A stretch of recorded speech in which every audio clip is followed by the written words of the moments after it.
Good morning, good afternoon, good evening, wherever you are in the world. This is REGANELITE here, and welcome to another episode of the Snowflake's Viewpoint, guys. We are in episode, I have to check my 37, guys. 37 episodes in. Hello, everyone. I hope you all had a wonderful weekend. Hope everyone is well. It is Monday. It's pretty much, if the kids are not back at school, they should be back at school this week, the vast majority. I know my vast majority of people are now back at work. I have applied for several jobs. I'm waiting for quite a few jobs today, actually, this morning, believe it or not. I'm waiting for some responses, so hopefully, cross fingers, some good will come out of that as well. So we'll see, obviously, see what happens there as well. There is a lot to talk about today, guys. I'll try and get, obviously, the one thing I won't be covering the Prince Andrew scandal. I know there's been some breaking news on that, but I'm just not going to be able to fit it in with everything that's happening today, guys. But God, what on earth is going on, guys? Whew, let's see who we got in the chat first and foremost, guys. So, Pedulous is first here with the spanner. Good evening, Pedulous. How are you? I hope you're doing well. Hope you had a good week. Colin Thompson here from New York. He's all the way in New York. Hope you're doing well, buddy. Mate, I know it's cold. It's probably cold where you are. It was cold here today. Literally, no joke, guys. I was walking in a blizzard earlier today here in London. There was a blizzard. The snow never settled, but damn, it was cold here. It was really cold here. Lefty Boater is here. Good to see you. I hope you're doing well. I hope you had a good week. And Jao is here as well. Good evening, Jao, with the spanner, as well as another fantastic member. Thank you so much. Thank you for everyone who is a YouTube member. Really greatly appreciate it. 91 Leeds is here as well. Good evening, 91 Leeds. Hope you're doing well. Hope you had a good weekend. Dave McGuinness, good to see you, buddy. Oh, no worries, mate. No worries. That's good. I hope you're doing well, man. Yeah, I'm glad I caught the live stream when I did, mate. So yeah, keep up the good work. Yeah, you guys up in Scotland, much appreciate the love and support as always, my friend. So Larry the Cat is here as well. Good evening, Sir Larry. Hope you're doing well as well. Guys, make sure you check out the two Davies channels as well. They live stream every Monday and Thursday at 2 o'clock, I believe, as well. youtube.com/the two Davies. If someone could put a link in the description, that would be greatly appreciated. Duke Ventures is here. No, Duke, it is 2024. You need to have optimism, my friend. Don't be so. Don't let the pessimism of what's happening get to you, mate. It's gonna be all right. Everything's gonna be all right, buddy. It's gonna be all right. Right, let's crack straight onto it, guys, because there's so much to cover.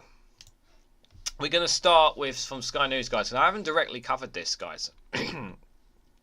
So, Tory MP Chris Skidmore quits over the oil and gas drillings. Chris Skidmore announced that he would be resigning last week, but has officially requested he get removed as an MP. So, Rishi Sunak is facing another by-election headache after the former Conservative minister quit the Commons over the government's green policy. What took him so long to realise that maybe he should just walk away if he wasn't happy with the green policies? I think, the warning signs were already there when the cancellation of HS2, like the Rosebank fields up in Scotland that they're pumping into, which is just like, if this guy generally cares about green energy, did he not see the warning signs already? I mean, it's just kind of like now you're gonna walk away. It's just it's a stupid boy, I think, is I think I'll call this guy, if I'm honest, guys. Chris Skidmore, who was Energy Minister under Theresa May and also in government under Boris Johnson, announced last week he would be leaving his role as an MP. His resignation coincides with a vote in the House of Commons on the government's plans to offer new licences for oil and gas drilling in the North Sea. Mr Sunak angered some of his party when he watered down the government's net zero plans last year, with Mr Skidmore a vocal proponent of the green energy and policies. In his resignation letters, he said he was quitting in protest at the government's decision to prioritise and politicise new oil and gas licences in a sensible investment in the future. Oh, by the way, it's been confirmed, by the way, that these new oil and gas, is not a single bit of it will go towards reducing our energy bills. It has been confirmed, by the way, as well. They initially said that, and they've completely gone off track on that. So there is absolutely no benefit whatsoever to the British public to opening up these as well. None whatsoever. We don't get any benefit for it. While the government had once led in a promoting climate action at the COP26 climate summit, he is now opposing the likes of the International Energy Agency and the UN's Climate Committee. Yeah, it's almost like they did a U-turn all of a sudden. We should be taking the long-term decisions for the future in our country that protects our citizens, our economy, and our planet. Not playing short-term politics with legislation that achieves so little but does so much to destroy the reputation of the UK as a climate leader, he added. Mr Skidmore's resignation means there will be a by-election in Kingwood seat where he has a majority of 11,220. It's possible for Labour to take it. It is possible, especially with all the with some of these turns. It's definitely possible. And that margin is far smaller than the last two by-election upsets Labour handed to the Tories when a 24,000 vote majority was overturned in Mid-Bedfordshire and 19,000 in Tamsworth. Yeah, as been pointed out, yeah, there's a lot of anger there. Mr Sunak already faces having to defend Willingborough after constituencies hit out at scandal at Peterbone. We'll be talking a little bit about that shortly. Mr Skidmore is not the only Conservative MP to signal his unhappiness with the new oil and gas drilling. Alex Shigmar, who was president for the UN's COP26 climate conference in the UK, has said he will not support the bill, although that this may mean that he abstains rather than opposes it. That's probably what they'll do. The vote on the second reading in the offshore petroleum licensing bill is the first time that a potential law is voted on, but it's still a long way from becoming law. MPs and peers will still be able to amend it, and the House of Lords and Commons will also have further votes. Well, I hope that it gets divvied and delayed and, you know, false starts and all that kind of stuff.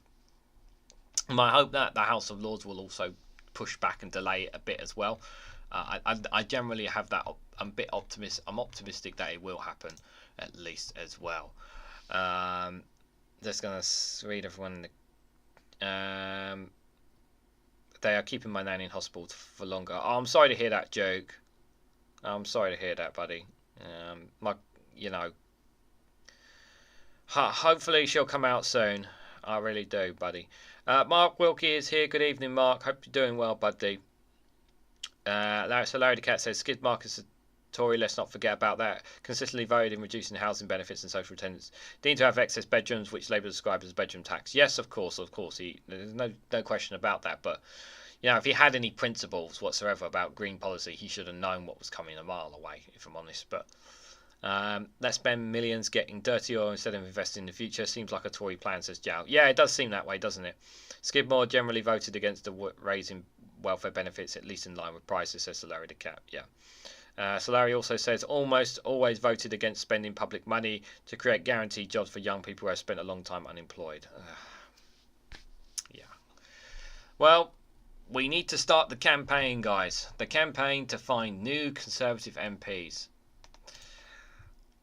Broken News has the latest scoops, guys. Oh, wait a second. I'm using the wrong screen. There we go.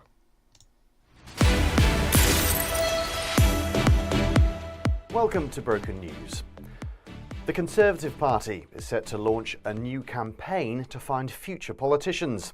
The move comes as practically all of their MPs have either said they won't stand at the next election, have already resigned, or are so corrupt they'd give Putin a raging stonk on. Assuming it still works, we're not sure if it does.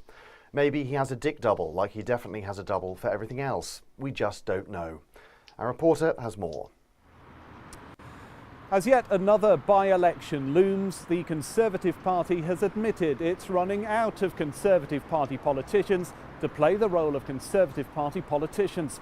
After giving 100% of its current elected party a go in at least one top job, supplies of Tory MPs are running lower than Rishi Sunak doing squat jogs. Now Broken News understands that party bosses are willing to look further afield by asking Reform Party politicians to become Conservative MPs before casting the net wider to EDL members, the National Front, and your weird Uncle Richard, who comes to every party dressed as Goebbels, even if it's not a fancy dress party. Tory leaders have also confirmed they'll be asking people outside every Betfred whether they fancy having a crack at being Home Secretary for a bit. And next year there'll be an opportunity to become Chancellor in a brand new primetime ITV talent show, The Exchequer Factor, which will be hosted by Anton Deck, obviously. Back to you. What a lovely story. That's all from Broken News. You're up to date. Up to date, guys. Up to date. Thought that was a fitting one considering the latest Tory MP to fall. Larry and Paul, broken news, guys. Make sure you subscribe, watch the video, share, all that good stuff, guys. Great stuff, as always, from Larry and Paul. I know we've seen it already, but it's a nice one, to say the least. Right, let's go. Rishi. Oh dear, what has he been saying now? Now, Max just done a video on this, so I'm looking forward to talking about this, guys. Rishi Sunak refuses to endorse Peter Bone's partner to replace him in the by-election. What's this? A Conservative MP is refusing to endorse a Conservative MP for a by-election, guys. I know, crazy. The PM dodges the opportunity to give the backing to Helen Harrison as the Conservative candidate from Wellingborough seat. Oh yes, it's there. Sorry, Sir Larry, I should point that out. Yes, the Ollie is there. Ollie is there. Remember, members, you can use the Ollie emoji whenever. If enough of one emoji, if you want, I can turn him frown upside down. Oh, the orb is on, and the orb is the lava lamp is very much alive and well. I turned it on quite early, so it would hopefully it won't explode because it is quite hot. So yeah, Ollie, the orb, and the lava lamp are there as always, guys. I'll put that there. Right, let's come back into this one. I'm losing my train of thought here. Yeah, why is Rishi Sunak not endorsing his own candidates? Like, what's this? You know, you think he'd be a proud Conservative Party member. Doesn't seem to come across that, does it? This is quite embarrassing, really. I think is the term to use. Like, it really is embarrassing that. Like, I know that polls are really, really bad, and I know things seem very dim right now for the Prime Minister and the Conservative Party. But the fact that your Prime Minister is not even going to endorse the replacement candidate for the by-election, your own member, like, it's kind of just pretty darn insulting, really. Phil from A Different Bias found a story believing that this is the reason that the candidate is apparently that. The reason why she endorsed the partner of the partner of Peter Bone, the reason why she's in the running is something to do with some kind of blackmail with the Conservatives. I'm not sure, apparently. So, but if you want to know the full story, you can check out Phil's video on it, just for reference. So Rishi Sunak has refused to endorse the partner of disgraced former Conservative MP Peter Bone to replace him as the party's candidate in the Wellingborough by-election. Helen Harrison's selection on Sunday has drawn controversy given the by-election was triggered after more than 10% of local voters signed a petition to recall Bone after revelations about his behaviour. Bone, who had held the seat with a majority since 2005, was recalled after the parliamentary watchdog found that he had broken the MP's code of conduct on 4 counts of bullying and 1 sexual misconduct.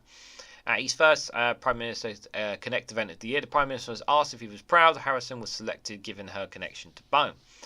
Sunak dodged the opportunity to give his support to the Tory candidate, instead telling the audience at Accrington Stanley Football Club on Monday, candidate selection is done locally, so local members in their area can choose a given candidate. That's how it works in our party. We believe in empowering people locally, and that's how we do it, and that's the same with all by-elections. No endorsement whatsoever. I mean, I wonder if it wasn't her, if it was just any other candidate, would he have just said that? If the same question was asked, I am curious to know that, because I just think like they know, like this is not going to work. There's no way she's going to get this seat.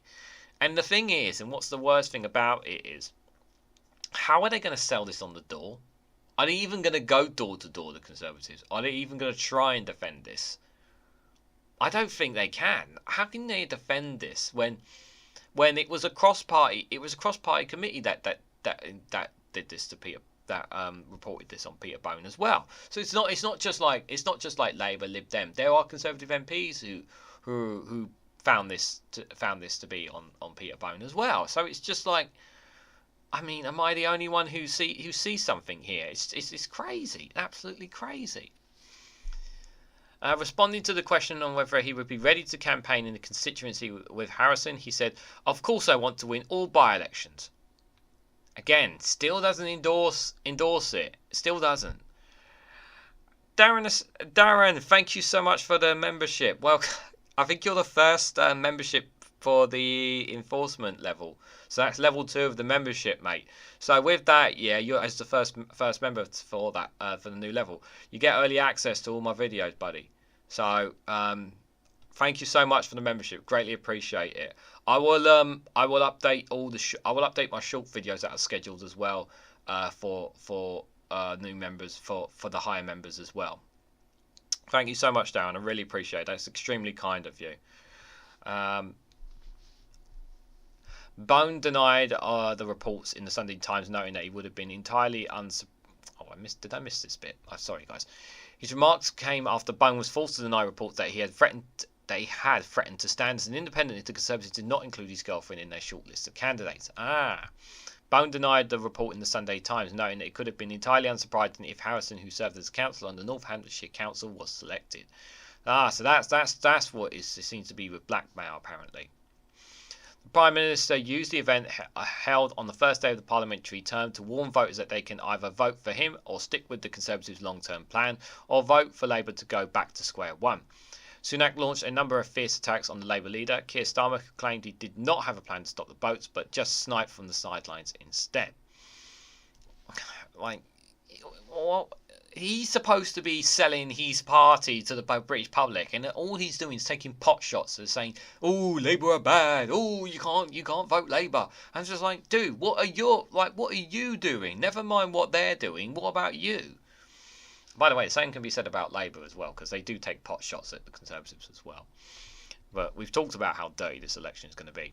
But asked if he ever discussed scrapping the Rwanda scheme during the 2022 Tory leadership campaign, Sunak told the audience, "I didn't say I was going to scrap it. I mean, that's completely false. Of course I didn't." He did say that it was his job then as Chancellor to ask some probing questions and scrutinise money on taxpayers' belief. It follows reports in the Sun that suggested he considered campaigning on a promise to ditch the scheme during his unsuccessful bid for leadership against Liz Truss, but he was warned off the idea on the grounds it would upset Conservative MPs. Yeah, he had to keep the hard right of the hard nutters happy, didn't he? So that was the reason why, I think, in the end. Stressing his determination to get the scheme running, he said the long-term solution to this problem is to have a deterrent, adding that the government was already making progress on stopping the boats, but he needed to add a deterrent to the Rwanda plan. We all know the Rwanda plan is not going to work. It's dead in the water. It's just don't go there, man. Just don't. In an effort to come across to voters as plain talking, the Prime Minister called for the need to be frank, as he admitted not enough progress had been made in reducing the NHS waiting list. Although we've virtually eliminated the people waiting the longest, we haven't made a significant enough dent in the waiting list, he said, partly blaming strikes. Yeah, because it's the strikers' fault, yeah, that everything's going wrong. Yeah, that's clearly the issue here. A lot of talk and very little action again from our Prime Minister, guys. Very little action. I'll just have a quick look in the chat before we jump to the next one. Hey, you tried the bone, now try the bony like Pac-Man and Packley, says Jow. Okay.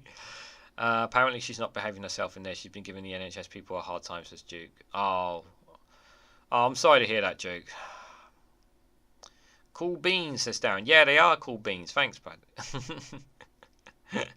I am wondering how is she going to explain the sausage in the head episode an accident, says Jow. Not sure where that reference is from.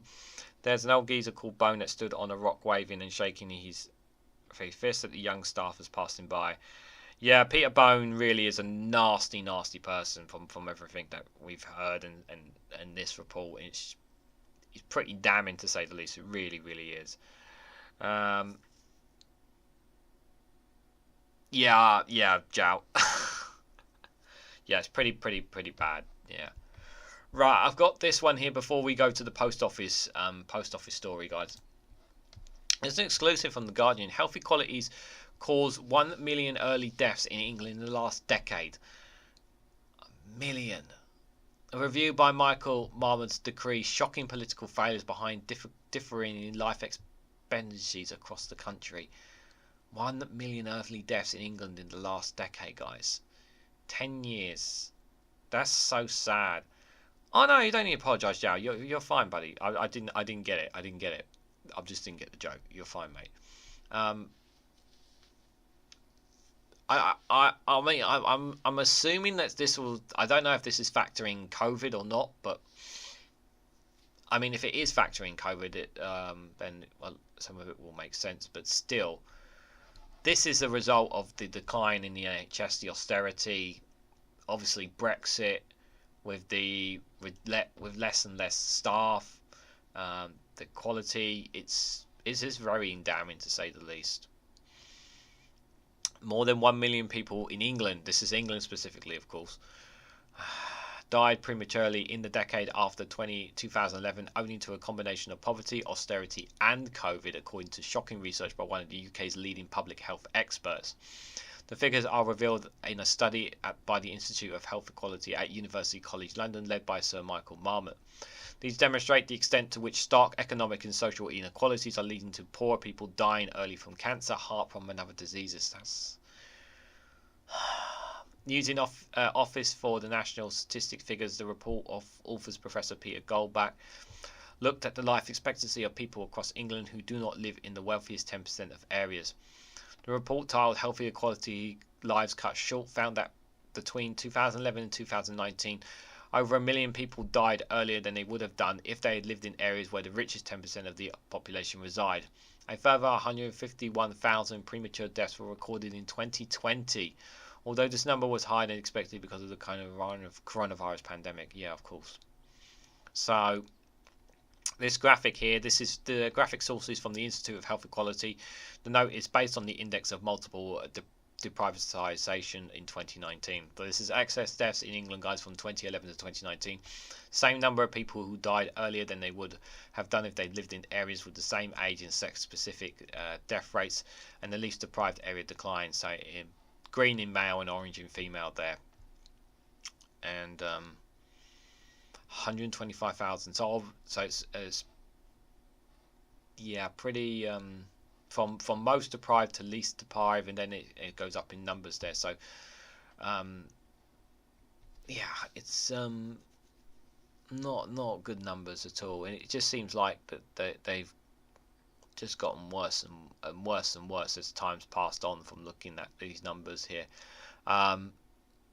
It has slightly become more male than female, but I don't think that's not the, for me, it's not the point. It's still the fact that it's just gone up and up and up, and I hate to see. I mean, it's going to get worse before it gets better, unfortunately, until we have a proper healthcare running, guys. It's horrible. Of these deaths, Goldbach directly attributed 148,000 to austerity measures implemented by the coalition government from 2010 by comparing them with levels seen earlier. Marmot, who authored a semi-moral review into health equalities in the UK in 2010, said the premature deaths and widening inequalities were a dismal state of affairs. He urged political leaders to do more to tackle the fact that poor people were at much higher risk of getting and dying from illnesses that are closely linked to poverty, poor housing, and unemployment. Yeah, if you're a poor person living in a poor area, it's always the case, and we need to restore the balance. The rich just have too much. You know, they get it easy. I mean, I'm not going to BS you guys because I live in London. I'm very fortunate to be in London, and I'm very fortunate that I have access to healthcare a lot faster than other places in the country because I live in London. If I live outside London, the access is much less. It's much harder for people. That's the overall reality. I'm not going to lie to you guys. It's not right in any way, shape, or form. You know, everyone should have a level playing field, and that's just not the case at all. It's just not good enough. Well, technically just outside London, but you can call it pretty much London because it's inside the M25, Duke, to be fair. But it's not fair in any way, shape, or form. It really is not. So he said 1 million premature deaths made dramatically worse by austerity. It's a shocking political failure. The worst health of more than deprived 90% of the population compared to the best off 10% means that health equality is involved in the majority of society. If you need a case study example of what not to do to reduce health inequality, the UK provides it. The only other developing country doing worse is the USA, where life expectancy is falling. Well, that's because if you don't have the money, you're screwed, because they won't help you. Or basically what ends up, you end up in debt. I think it's absolutely disgusting, the American healthcare system, and they want to take us there. That's the thing. This government and the people who invest in the Conservative Party, they want to take us there. That's what they want to do. They want to milk us for their money. They really do on healthcare. Our country has become poor and unhealthy, where a few rich, healthy people live. People care about their health, but it's deteriorating. With their lives shortened through no fault of their own, political leaders can choose to prioritise everyone's health or not. Currently, they are not. Analysis by the UK Analysis by Cancer Research UK has estimated there are 33,000 extra cases of cancer in the UK each year associated with deprivation, while women from England's poorest areas die on average 5 years sooner than their wealthiest counterpart. During the coronavirus pandemic, people from black and Asian backgrounds were at greater risk of dying from virus than their white counterparts. There's always that racial disparity as well, guys. That's the other thing. Previous research was shown that policies introduced by Labour governments between 1997 and 2010 were focused on the early years, and education were beginning to reduce the glaring health inequalities. Much of the action taken flowed from England's health equality strategy. The cross-government plan. Studies have found that this particular strategy was associated with the declining in geographical inequalities regarding disparities in life expectancy, which reversed a previous increase in trend. However, that ended in 2010. Coinciding with the introduction of austerity, health equalities began to increase again. The Institute's 2020 report, Health Equality in England, the Marmot review of 10 years on, found that improvements to life expectancy had stalled, with the greatest showdown seen in the most deprived areas, and had even declined for women in the poorest 10% of areas. Study found that during the pandemic, inequalities between at least and the most disadvantaged 10% of areas contributed to a further 28,000 excess deaths in comparison for the previous 5 years. So essentially what it's basically saying is that the Conservative Party allegedly is responsible for more lives lost than there needed to be. Basically. I can't outright say they've killed people, because I wouldn't go that far. I'll say they killed people allegedly, shall we say, the Conservative government. But you guys can say that in the chat if you want. The report also found that healthy life years, which measures the length of time someone lives free of ill health, has worsened in the UK compared with countries in the European Union over recent years. In 2014, men and women in the UK had a higher average number of healthy years than those in the EU. However, by 2017, this has stagnated for men and fallen for women. That had increased by 2 years for both sexes in the EU. Wes Streeting, the Shadow Health Minister Secretary, this guy is... he's not good, guys. He's not actually good. Well, he really is not.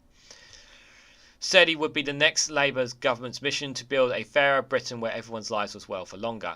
And what better way for Wes Streeting to do that than to privatise more of the NHS, which he has stated. The last Labour government not only delivered the shortage NHS waiting list and higher patient satisfaction in history, but also tackled the social detriment. Can't say my words, sorry. Detriments of health and cut health equalities, Streeting said. 14 years of Conservative wreckage of Labour's legacy has left our country and an NHS on its knees, an increasing unhealthy society with appalling consequences for people. Wherever you are born and the circumstances you are born into shouldn't decide how long you will live. It will be the mission of the next Labour government to both get our health service back on its feet and to build a fairer Britain where everyone lives well for longer. Marmot added that it was time for action and a political leadership across the board. Important as is the NHS. Publicly funded and free at the point of use, action are needed on the social detriments of health, the conditions in which people are born, grow, live, work and age. These social conditions are the main cause of health inequalities. We all know, guys, as well, the other thing as well about our NHS is that because of our really poor health system and some people not able to turn to private healthcare as well, which is the other problem, too many people are sitting on the shelves and not able to work because they're unhealthy and they're not able to get the doctors, the GPs or treatments or whatever because the NHS is so overwhelmed right now, and the NHS is just not getting enough money, just not getting enough people in, There's so many problems, guys. It's just going to be a long time before the NHS comes back. It really is. The Department of Health and Social Care spokesperson says, we are committed to tackling inequalities in outcomes, experiences and access to healthcare across the NHS. This is a key focus of our NHS long-term plan, which under NHS England has commissioned 5 new cancer clinical audits to reduce unwanted variations in treatment and outcomes of patients. Yeah. Over 1 million people's lives needlessly lost, and also, you know, we've obviously got the COVID inquiry as well still to come through as well, guys. So that as well is going to be talked about as well. So it's just damning to say the least, guys. Let me just scroll up a bit in the chat. I'll just make sure I scroll it down. All the way through, David Cameron, Theresa May's turns. Bone used to preface his PMQs with, over breakfast, Mr. Bone asked me to justify some bits of government policy. Bone divorced him later, says Darren. Okay. On a somber note, I did see this in a piece of news here comparing our NHS and others, and the UK was well significantly worse than ours and some problems, says Jow. That's Jow's comparing Portugal's healthcare system to our NHS, for those who are wondering. Right now, the UK has less hospital beds than even Portugal. Check the figures. It's not great. Yeah, I'm sure it's not. The UK now has the worst health service for hospital beds per 1,000 heads of population in the EU area. Not good, says Darren. Yeah, not good.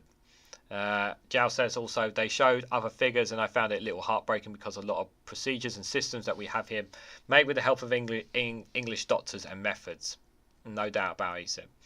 Darren says, in the last 2 years, I've been in and out of hospital a lot, and every time I see a decline, it's disgusting. I know it's horrible to see, to say the least, Darren. I'm sorry. I'm really sorry that you see it with your own eyes. And that's the thing. That's the thing. When you are actually there and you see it, it's much more different than reading it online and that. Actually being there in person and seeing the struggles. It tells you paints a much bigger picture than just what you read online or what people tell you. You don't need to. You don't need to apologise, Jow. It's all good, buddy. It's all good. You don't need to apologise for being blunt about it. It's all good. Got you tea drinker. Stay out of my EU. Says JC Fasagud. Well, that's not up to me, I'm afraid. So, and I don't drink tea myself. So, I hope you had a good weekend, nonetheless. Ego non-stupidicus ego. I can't read your language, I'm afraid, Jow. Sorry. Pedula says it's not only life expectancy that is going down, but people are also short. They're also shorter now than they previously were on average, which indicates a lack of healthy food or even a lack of any food. Yeah. Darren says you're about eight years too late for that message. Yeah, it's yeah. Here, nice cup of Earl Grey. Yeah. No, I'm head of the game, says JC. Hope you had a good weekend, all seriousness. I'm just enjoying large mug and PG tips, says the Larry the Cat. We cannot go back, lads. Oh, you never know. Yeah. You never know, JC. You can't predict the future. Things change all the time. So... anyways, let's move on, guys. So the post office scandal. So this, I know there was another story that broke, but this exclusive for my news, guys. Here. So the post office firm Fujitsu's £19 million government floods contract renewed days before the ITV drama. So before that drama came up on ITV, before this all blew up, obviously, the post office firm got a £19 million government floods contract. We'll talk about scandal. Like, an MP said it was a kick in the teeth to postmasters that the government continued to sign contract with Fujitsu, or whatever their name is. Let's just call them taxpayers rip-off, guys, because this whole post office scandal is just abhorrent, guys. And I will look to try and do a separate video on it just to kind of get my head around it. My absolute heart goes out to all the postmasters and sub-postmasters who have lost their jobs, who have faced jail time, who have suffered immensely over the last decades or two through this. It's absolutely abhorrent Absolutely abhorrent what they have gone through. It really, really is. It's an absolute tragedy, to say the least. And I just feel for these people, because they're just doing their jobs, and because of a simple IT error, they find themselves like jailed, prison time, out of job, criminal record, all this stuff at no fault of their own. They did nothing wrong. This is the point. And they were even victimized by members of the public because of what happened to them as well. It's so horrible. It really is horrible what happened to them. And now read this, guys, and this, just like, it's like the government just like just don't care in any way, shape or form. Okay, JC, no, you made your point, yeah. The IT giant at the centre of the Post Office Horizon scandal has been awarded an extension to a multi-million government contract for running England's flood alert system. The Fujitsu, a Japanese tech firm, has a 19.5 deal with the Environment Agency to run England's flood defence warning systems until September 2025. The Environment Agency, a public body, extended the firm's contract at the end of December despite its role in the Post Office scandal. Subject which is back in the spotlight following the airing of ITV's primetime drama on the subject. If it wasn't for the primetime drama, the thing wouldn't even blown up. And the worst thing is that, and I'm going to show you guys in a moment, Private Eye had been talking about this for since 2011 or 2008, I think 2011, 2008. It was just a long time. A long time, and the thing is, it wasn't gaining any traction. I think there was even James O'Brien this morning was talking about it on LBC about how he was talking about it on one topic and it just wasn't gaining any traction about it. And it's because of it was put in a drama in primetime TV that people have realised, oh, this is absolutely abhorrent. And it's like, did you not care about these stories when they were coming up before? And it's just like,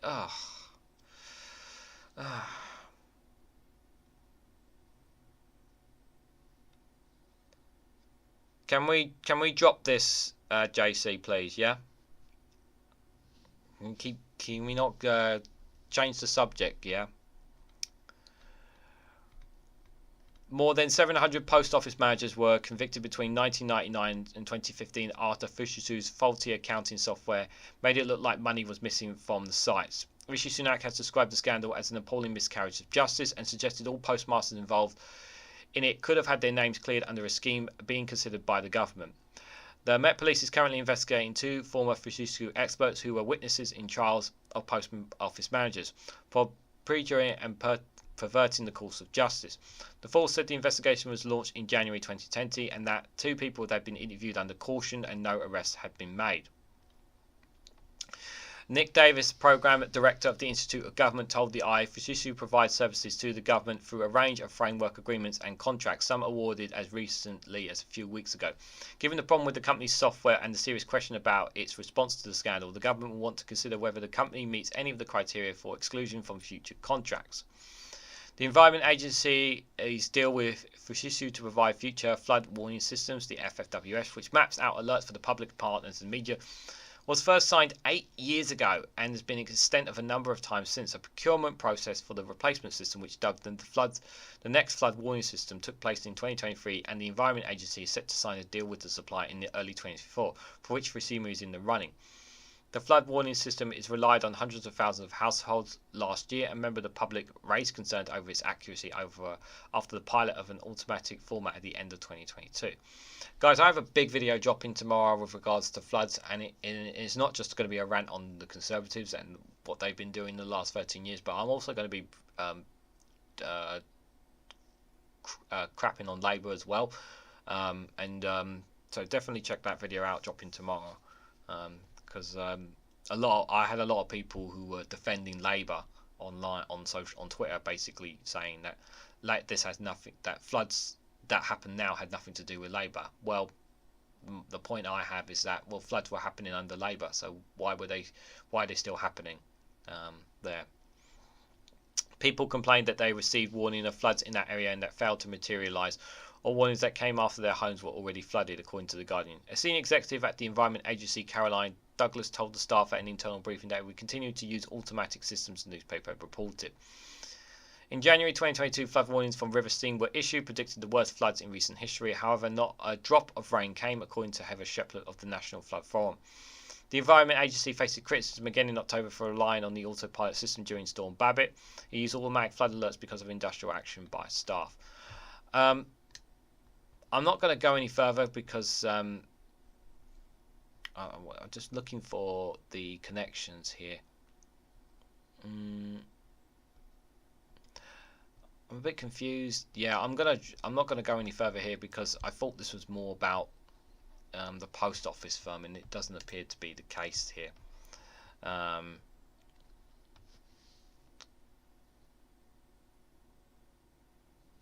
Okay.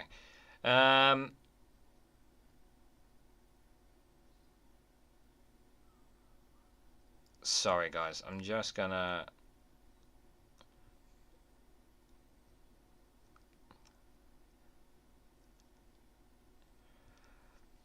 I'm just dealing. I might have to time someone out in a moment on there if the chat does not stop. JC, if you don't drop it, mods, you do have permission to time him out if he doesn't drop it. I'm just gonna say it now. Okay, I can do it myself, but can we not keep talking about it? Okay, I'm getting a bit fed up with it. Right, I'm just going to show you guys something because I don't want him distracting from our stream today, guys. So this is from. I'm just going to pull up this, guys, for you guys. Hold on, let me just make sure. Just make sure you guys can actually see it from here. So this is from Private Eye. The link for this is in the description. It's the special report, Justice Lost in the Plot, how the Post Office wrecked the lives of its own workers, basically. It's a brilliant piece that they've... it's a brilliant piece there from Private Eye, so definitely... the link for it is in the description, guys, so definitely have a look at it, check it out. And let me know what you guys honestly think in the comment section down below. Right, just 1 second, guys. I just need to deal with something.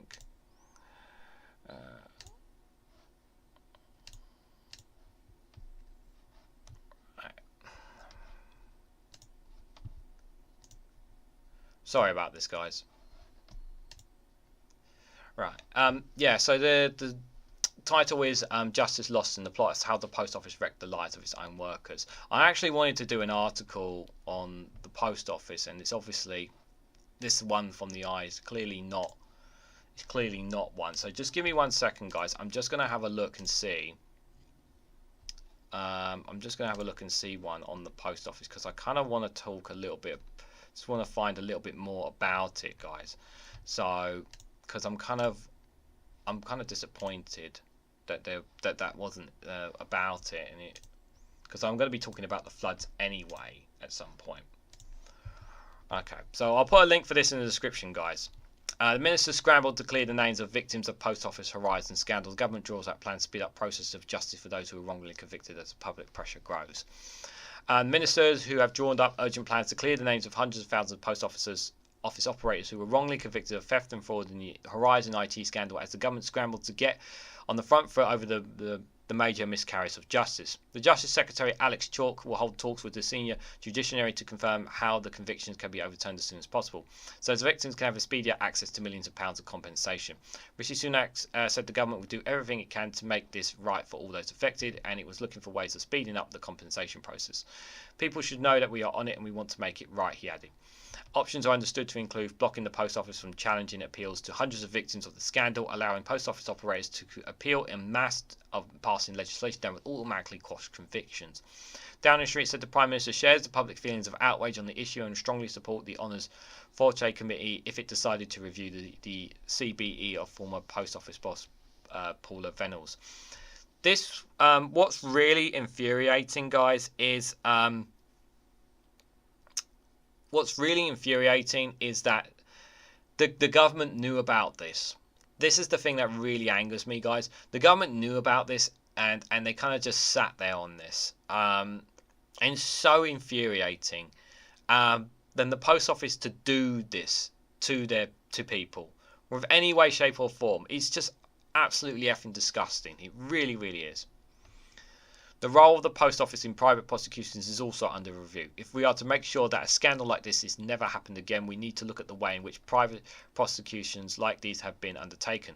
Kevin Hollenreich, a business minister, told MPs. However, the government remains under pressure to exonerate the post office operators in full after the ITV drama. Mr. Bates versus the Post Office returned to a widespread miscarriage of justice which took place between 1999 and 2015 to the spotlight. Again, Private Eye had the case on this for ages, as I showed you guys. But like, the only reason Rishi Sunak is in support of this is just because it came to light. Well, where was he beforehand? Like, if he comes out and says, like, I'm gonna exonerate all those who were in the scandal, like, I will do a tiny applause for him, but it doesn't change the fact that he's still a bad prime minister. But he even got some of his names and numbers and dates wrong in it as well, which is even worse to say the least. The Shadow Business Secretary Jonathan Reynolds said, "It is still an urgent priority to get compensation for all those affected, and it's unconstitutional that convictions still remain when it is clear there's no wrongdoing has been committed." Liberal Democrat leader Ed Davis, a former Post Office minister between 2010 and 2012, accused ministers of dragging their feet in and overturned convictions and issuing compensation payouts as he defended his role in the scandal. In an interview with The Guardian, David questioned why the Tories had recognised Reynolds in the 2019 New Year's Honours List, even though hundreds of post office operators had launched a group action in the High Court 2 years before. This will run on and on for a while, if I'm honest, guys. Which is not right in any way, shape or form, because it should not have to keep running on and on and on, to be fair. And again, like I've said, my absolute heart goes out to all those people. It really, really is horrible. Let me just see what you guys are saying in the chat. I'm going to ignore the conversations you are having, guys, with the troll there. The planning laws in England and Wales are a disgrace. They are, Darren, they are indeed. Even Tichy jumped on the post office bandwagon. How many years has the Tories been in power? Now he wants to see him as a justice hero. Exactly, so Larry. That's what he is. He's just jumping on it. That's all he's doing. Mark says, yeah, I believe that it's true that some new builds in England are on floodplains. Yeah, I wasn't planning to talk about the floodings today, but obviously I didn't read the article properly, so there's me being a dummy. But like I said, I've got a big video dropping on flooding tomorrow, guys. Darren has said we have had a lot of problems in the 80s, so apparently we've learnt the lesson. For someone so small, teaching is amazingly agile when it comes to jumping on the bandwagon. The Tories seem to forget they privatised the post office. Yeah, it's funny how they've forgotten that as well, so Larry. Yeah, funny that. The biggest donors to the Tories are house builders, Darren says in response to Jow. The post office were partially privatised, but now they want to nationalise it again. The entire process was a mess anyway, not corrupt, just incompetent. Yeah. Tichy uses of pole vaulting poles, says Larry. Good one. I like trolls better when they just hide under bridges and scare old ladies, says Duke. Yeah. Hope you don't get the frost in the flooded areas in England. They're not far north, where it's freezing here. Well, like I said, I was walking in a blizzard today, Mark, so I definitely felt the cold. One more story, guys, for you. It's actually an interesting one, and it's actually about a political party that I'm voting for, and hopefully you guys have a keen interest in them too. But just before we do, guys, if you can for me, yes, hail the lava lamp, hail the orb, and yes, Ollie. And if you hit the like button, you'll make Ollie a very happy octopus as well, guys. Just so you guys are aware as well, before we go to the last video, if you can also share across social media, hit the bell notification icon to be notified when I upload a video or when I go live. Also, guys, I have exclusive content on both Patreon and on Rumble. And if you guys have got nothing else to do, if you don't want to go to bed yet after this stream, guys, I'll put a link to the Discord. Come join me in the after chat on Discord. You're more than welcome to. I'm going to be hanging out in the Discord as well, so because I do want to have a bit more engagement with you guys. So if you guys want to come and hang out and chat in the Discord after the stream, guys, you're more than welcome to do so as well. And guys, yeah, there's 2 memberships now. So there's the 99p membership, obviously. And if you wanted to go through the corporal level, the Snowflake corporal, because I've changed the names of them, which you pay a little bit more, and what you do, which is $2.99. And what you get, guys, you get access to all my early videos. So any videos that I make and upload to YouTube, rather than you wait for whenever it's scheduled, goes straight away. You can watch it straight away, guys, and that's what you get there. So the option is there if you wanted to upgrade further.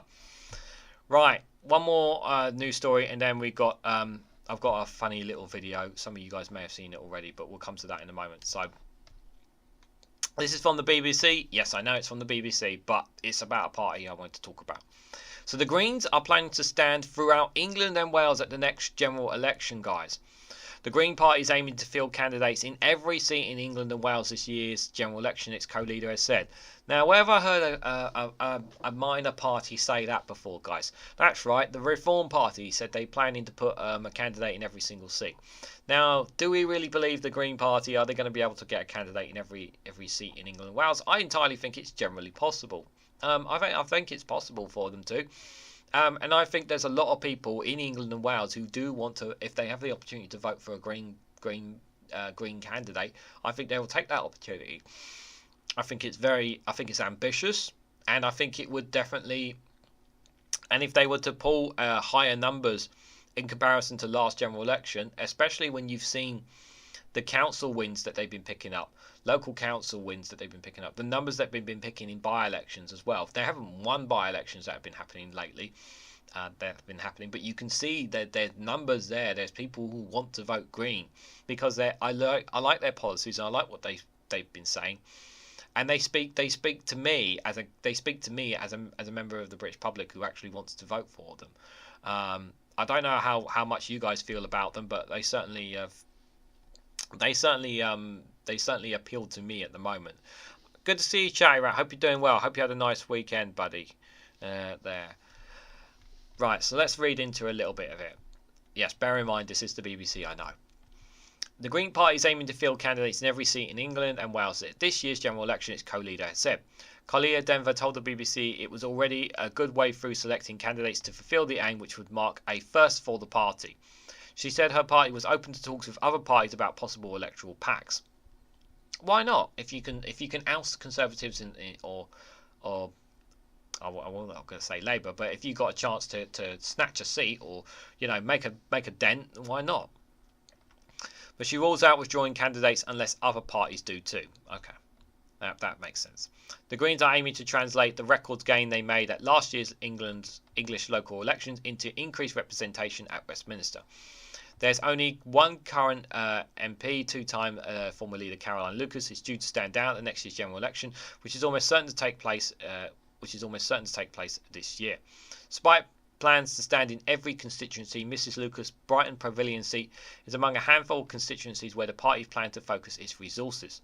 Now, I've said this before, I don't know how many of you guys know this, but at the time when I talked about the Greens Party, they were looking to plan to try and gain at least three total MP seats, including the Brighton one. So 3 altogether. Whether they can do that or not is do the Greens have the funding to do this? That's a good question, Solari. That's a good question. I should have a look at be a good question.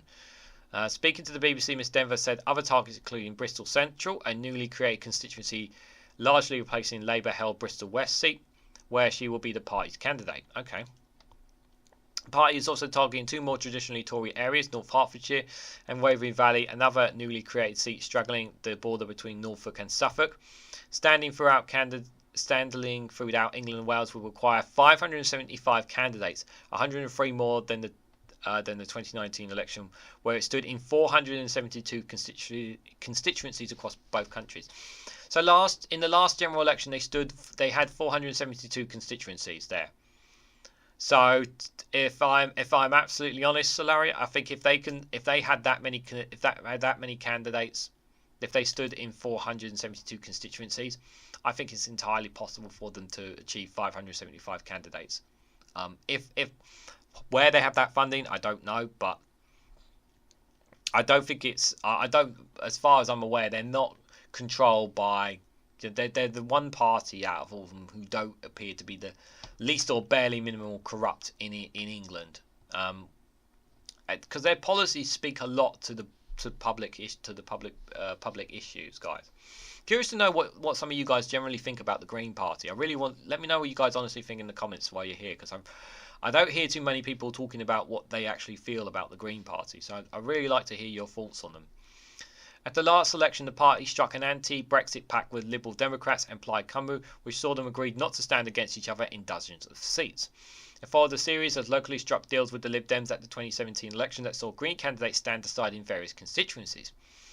But that so-called progressive alliance led to backlash within the party, with some figures arguing Labour benefited most despite not agreeing to withdraw any candidates itself.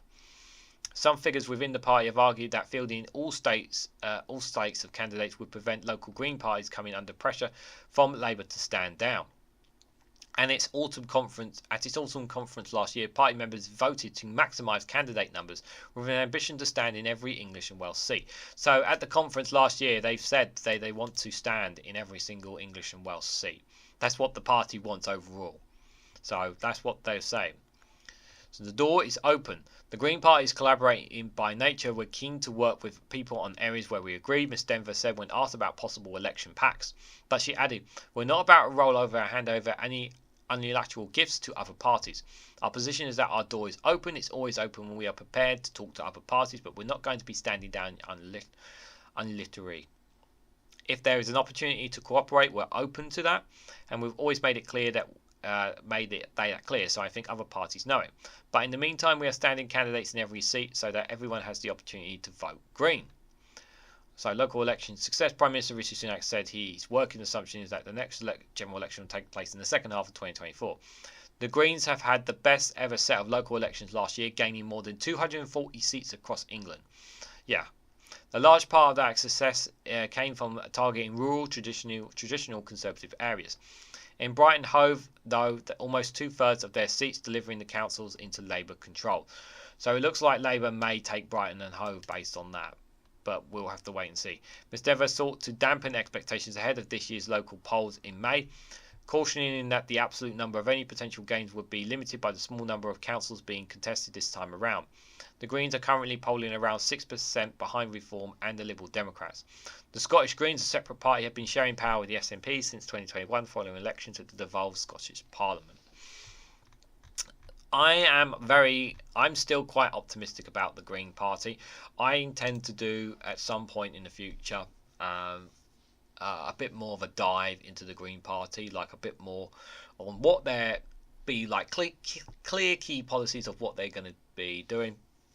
When the manifestos come out for all the parties, I intend to read them all as well, which is that's going to be fun, that's for sure. And maybe I might even do a video on each manifesto. I'm not sure how you guys would feel about me talking about policies for every single party, but I definitely want to do the Greens one because I really do. I'm optimistic about the Green Party, and especially if we ever get proportional representation, I really do think they will have a huge sway within Parliament, and then hopefully within government in the long term if we do ever have proportional representation.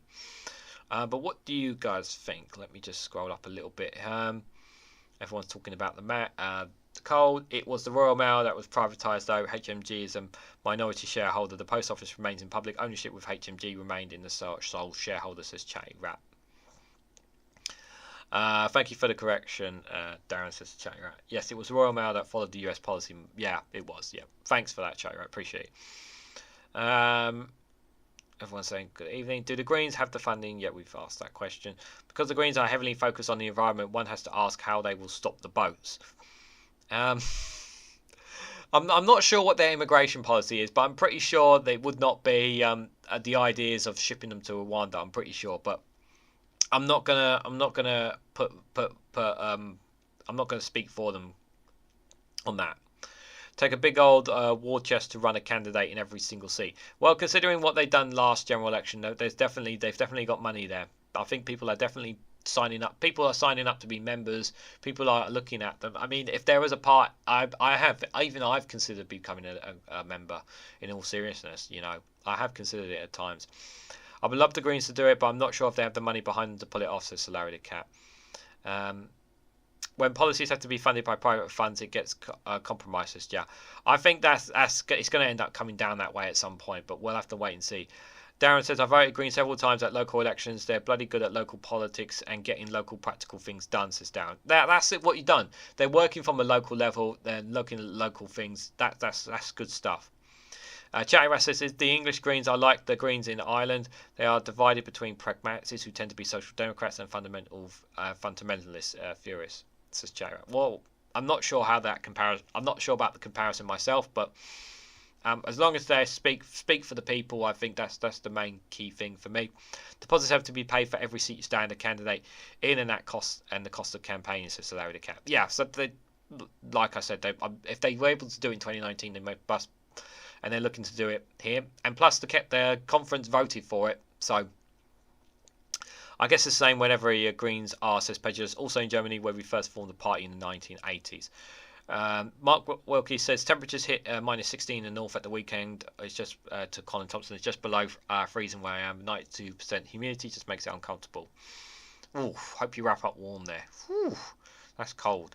Hello, number 3. Good to see you, buddy. Hope you're doing well, guys. Make sure you check out number 3's YouTube channel whenever he uploads some videos as well.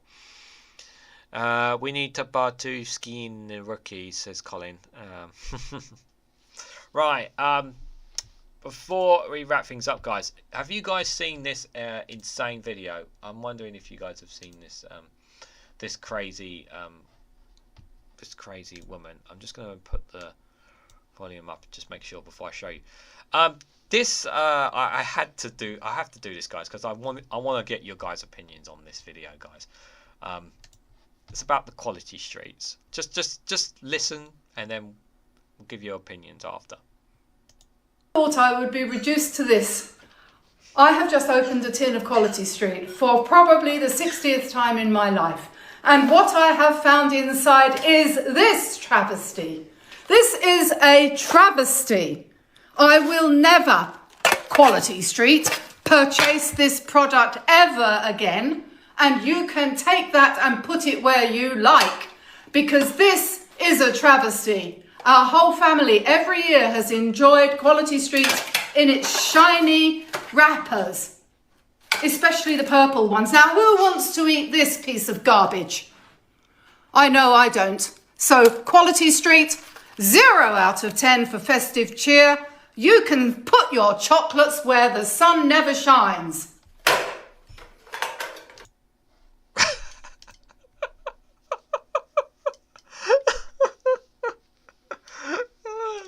Now, there's a couple of things I want to say. I want to put out, guys. There's a couple of things. So, now obviously everyone's saying Karen, Karen, Karen.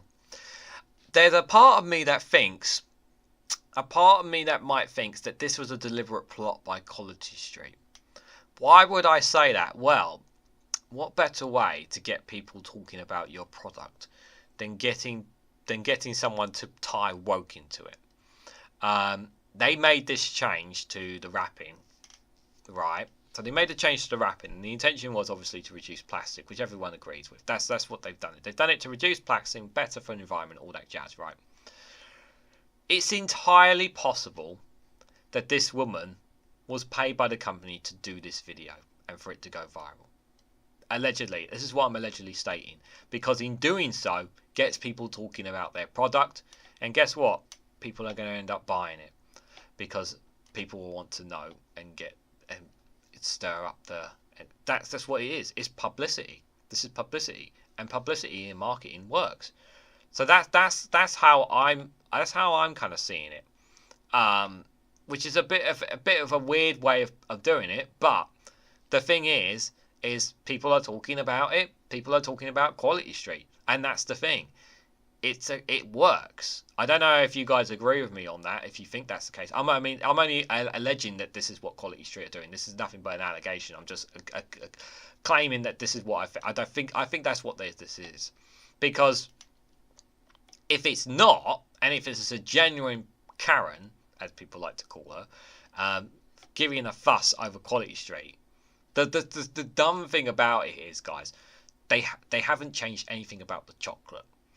And the thing is, as Van Man Talks does, because Van Man Talks did a response video to this as well, guys. He was saying that He was saying that, I don't like Quality Street anyway. I like that. And he was just like, well, there's heroes, there's celebrations, there's lots of alternatives anyway. And yes, the tins have gotten smaller, but I just think it's just a joke. I just think it's a joke. But a part of me do thinks that it was a political marketing ploy, this video, this whole thing from Quality Street. But what do you guys honestly think? So Larry the Cat says, what a Karen. The chocolate Karen, and not in a good way, says Jow. 91 Lee says she's nuts. So Larry the Cat said, Colin's grandma? Well, I will not be surprised whatsoever if the next Colin from Portsmouth video involves Quality Street somehow. It's a disgrace, says number 3. It is a disgrace, apparently, to number 3. No. Green funders tend to take very pure line, no compromise. Green pragmatics know the art of compromise and doing the deal, says Jatty Rat. The weight of the tin, says Mark, says. Mark Wilkie says. Liz Truss' cousin, apparently, Jow says. Apparently it's Liz Truss' cousin. Well, that must be a disgrace. What a nice life she must have, says She ought to them where the sun don't shine would shut her up, says Larry the Cat. You said that, not me. Put that back in the chocolate factory, says number 3. I've never ate the wrappers. I imagine paper wrappers can't be digested. Yeah, that's the thing. You don't even eat it. Is that xylophane? Says number 3. The material is designed to be less plastic and more recyclable. That's the whole point of it. It's got to be satire, says Lefty Boater. Like I said, it's gotten attention, isn't it? That video, by the way, has got 15 million. At the time, it had 15.3 million views on Twitter. This video on Twitter. And by the way, that was originally a TikTok video, so it obviously went viral on TikTok, and then it's just got put on here. Pedro has put a link for number 3's channel, so make sure you guys check that out. Causey Street, new tofu guardian eating woke flavour, says Lazaro Cat. Probably, buddy, probably. Fine chocolate her comes in a sealed carbon box tin, and well, you open it and you choose the chocolate, no wrapping unless a little paper cup counts as wrappers for years now. Do you know what the funny thing is, guys? If you actually type up Quality Street in Australia, their boxes are cardboard. They're not even plastic or metal. They're cardboard boxes in Australia. Did you guys know that? You should Google it and check that out. Who wants to eat a piece of garbage? I usually eat what's in the paper, not the paper itself. Exactly, Pedulous, exactly. She's like shining wrappers, says 91 Leeds. Have you tried American chocolate? Darren says to Jal. Poshest chocolate I've ever were in a wooden box from Germany, says Mark Wilkie. Yeah, Darren, I did Reese's Pieces or something, says Jal, says to Darren. Good point, Regan. I didn't look at it that way, but it's entirely possible, Pedulous. You never know. You never know. It's a bit late for Christmas, so I'm thinking genuine nutter. Okay. Yeah, probably, guys. So, guys, I've got obviously one more video to see before on our way out, guys. But before you do, guys, I just want to say massive thank you to everyone coming along. Mods, if you guys think someone might be causing trouble or is a troll or whatever, you have permission to mute them. If you're not sure, just ask me directly in the live chat, guys. It's totally fine. Don't be afraid to ask me, guys. It's totally good. Because I don't think it, talking about the comments he was kind of making, trying to give the benefit of the doubt, guys. But obviously I couldn't do that, I'm afraid, in the end. But mods, you have permission to time out somebody if you need to, and if you're not sure, just ask me straight up in the chat. Don't be afraid to ask me, guys. It's all good. So yes, first troll here on the live stream. So hopefully the last one of 2024, guys. But we'll have to wait and see. But guys, if you can, also before I do the funny video and see the outro out, guys, feel free to come and hang out with me in the Discord. I'll ping those who are on the Discord to come hang out with me there. What I'll do right now, guys, I'm just gonna quickly put the link for the Discord for you guys. To, if you're not a member already, remember it's completely free to come and join us there. Bloop, bloop, bloop. There go, guys. I'm just gonna put that there, and I'm gonna close that because I've got so many screens. But yeah, guys, there's a link for the Discord. It's completely free to join. I'm going to be in the after chat after the show, guys. So if you guys want to just come and hang out and talk about anything, you're more than welcome to do so, guys, because I want to bring some more interaction onto the Snowflake server, because it's I didn't do a music night last night because I wasn't feeling well, but I'll try and do one at some point in the future. But yeah, if you guys want to come and hang out on there, you're more than welcome to, guys. Also, guys, I want to say thank you to everyone who's been a YouTube member. Thank you again, Darren, for becoming the first Snowflake Corporal as well. Greatly appreciate it, buddy. I really, really do. Also, guys, remember to check out the exclusive content on Rumble and Patreon. Both those, you can see the political videos for free. As a reminder as well, guys, I'll remind you guys on Thursday as well. I will be on a holiday, actual holiday abroad for a couple of days next week. So content will be disrupted, but I will remind you guys closer to the time. So please keep an eye out for my posts as well, guys. So thank you all very much for coming, for chatting, for liking, the sharing, and all that stuff, guys. Really greatly appreciate it. Pedro says, by the way, a lot of chocolate sold actually comes from Germany, a factory near me. Oh, you're gonna have to give me an invite to the chocolate factory. Okay. Speaking of Germany, that's actually where I'm going next week. Believe it or not, Pedro. So on that note, guys, I do have some guy from Portsmouth that we're going to be talking to, but he ain't got anything. He ain't got anything to talk about the video we just watched, guys. But make sure you hit the like button, share across social media, and hit that bell notification icon so you'll be notified when I upload another video, guys. So I will see you guys hopefully tomorrow in Max's live stream. If not, in tomorrow's on Max's live stream on the Snowflake show this Wednesday. If we don't do a show, I will do one. I'll host one myself on my channel if we can't do one. And then of course on Thursday we have the Snowflake corner. So lots to do, lots to catch up on, guys. So if you're not coming on the Discord after, I'll see you guys then. So let me make sure I actually got this set up. So here is Colin from Portsmouth talking about Tesco's complaining about selling Easter eggs a bit early. Really? Colin from Portsmouth is on the line and he's absolutely disgusted. I am absolutely disgusted. Is this about Tesco selling Easter eggs a bit earlier than they usually do, Colin? Well, that is absolutely outrageous. The poor kid's only just been born and they're asking us to think about his death already. Yeah. There's only one thing worse than doing Easter early, What's and that's that? not doing Easter at all. Of course it is. Once Of again, course. it's the National Trust who might as well change their name to Al-Qaeda. The damage they're doing to this country. They're trying to wipe Christianity from England, and they're spitting in the face of pensioners while they do so. Pensioners visiting stately homes, then being spat on while they're at the ticket booth. It's disgusting. The last thing they need. What have the ISIS Trust done this time, Colin? The National Trust are releasing calendars without Christmas or Easter on them. It's outrageous. Why if Jesus' grave was a National Trust property? Well, they moved to Somerset. Or that cave he emerged from after 3 days of being dead. Yeah. Come visit Jesus' cave, open all year round, chocolate egg trails during the spring bunny season. Right. Can't even say the day of his rising. Colin, I read this article. It's not true. It's just not true. Of course it's true. It was on GB News. It's not true, Colin. It's fake news. It's Who completely said? debunked. Well, the National Trust themselves, the ISIS Trust, the Al-Qaeda Trust. Love it if the National Trust said it wasn't true.